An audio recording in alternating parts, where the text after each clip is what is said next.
You're watching the Two Guys Talking Podcast Network.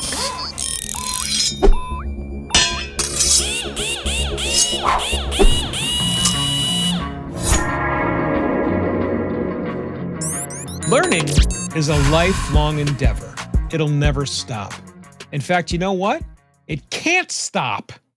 Because if you stop learning, you'll fail. Or will you? We're going to talk about that and a number of other things inside this episode of the Podcast Gauntlet, where we throw down, discuss, rise and shine in podcasting. Greetings, everybody. I'm Mike Wilkerson, one of your hosts. And I'm Bryan Ensminger, the other one of your hosts. Bryan, you and I talk about learning, I think, inside of every single episode. If not specifically talking about it, we definitely showcase it. And This one is one for the ages. If it's not inside a discussion group, if it's not inside a podcaster meetup, if it's not inside a meeting I have with a client who wants to become a podcaster, man, this is one that absolutely needs to be hammered home. Yeah, I mean, I agree. I think we're done now. We don't need to learn anything else, right? Awesome. Thanks for listening to this episode of the Podcast Gauntlet. No, just kidding. No, for real. I mean, this is like, I think probably the strongest point of commonality between the two of us is the, first off, understanding that a huge part of what we're doing is constantly learning. And second, the call to others to embrace being wrong and stupid and getting it wrong until you can get it right, and just keep learning. Don't reach a plateau and rest on your laurels. Always have something that you're trying to figure out to do better. Always be seeking feedback. Always be pursuing something. It's okay to rest a little bit here and there, but looking at the overall trend across your life, across your experience as a podcast host or as a content creator, keep learning stuff. Learn how to market. Learn how to do things. In my case, maybe learn how to delegate at some point. I don't know. I mean, there's a million things you can learn to do, but just get better. Just do it. I'll give you one of the best samples that struck me recently. I was trying to explain to somebody recently as to why I got into firearms instruction. And the concept is this. Now, for those of you that don't know guns or don't have any interest in guns, it doesn't make any difference. The bottom line about firearms and guns and gun culture in general is that no one can possibly know all of it. Better yet, when you meet people that say they do know everything about guns, they don't. Yeah. And you should run. You should run from those people, because that's why I'm interested in firearms, because it's the fount is never extinguishing. There's always some new technology. There's always some new idea. There's always some new personality. There's always some new combination of the chemistry set inside of firearms, whether it's the gun, the training process, the personalities that get involved, the communities that I love to serve as a firearm instructor. All of those things make, again, to get back to one of the centerpieces of everything we talk about inside the program, a chemistry set that is always changing, that will allow you to always learn. And so you must continue learning. You have to, or you will fail. And not just at podcasting, you will begin to slowly understand that you're spinning your wheels in life.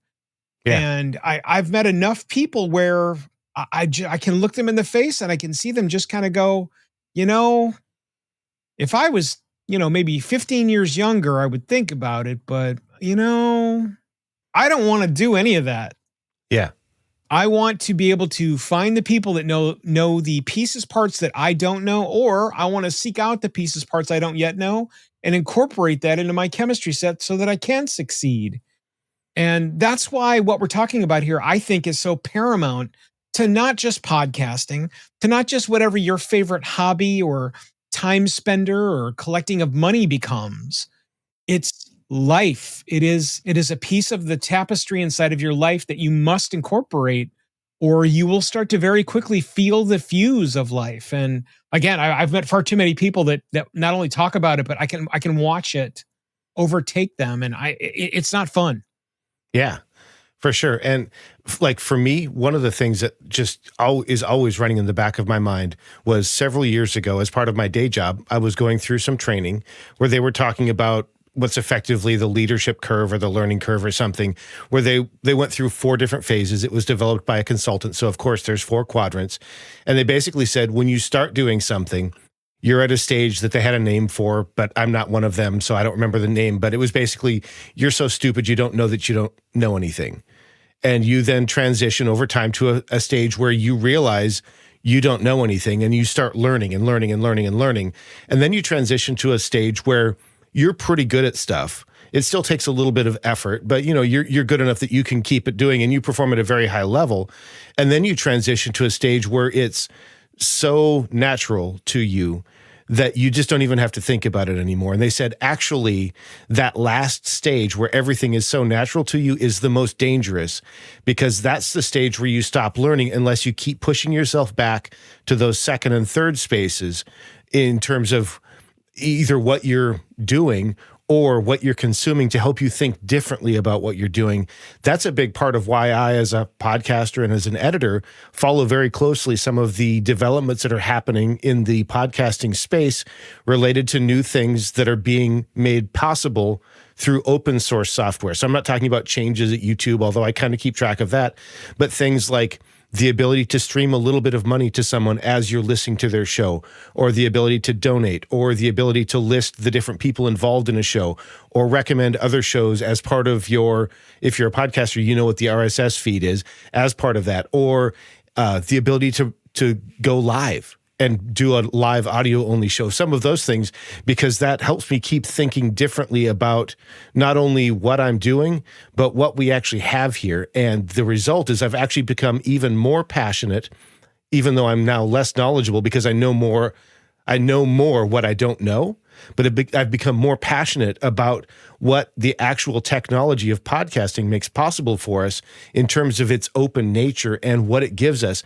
And I don't want to turn this into a show about that, but for those of you that are listening, I would encourage you, even if you don't follow those things, find different trends to follow and use those as opportunities to think about your own show, your own production, what you can do better. Find shows that you aspire to become like and pick aspects of those shows and figure out how you can do that.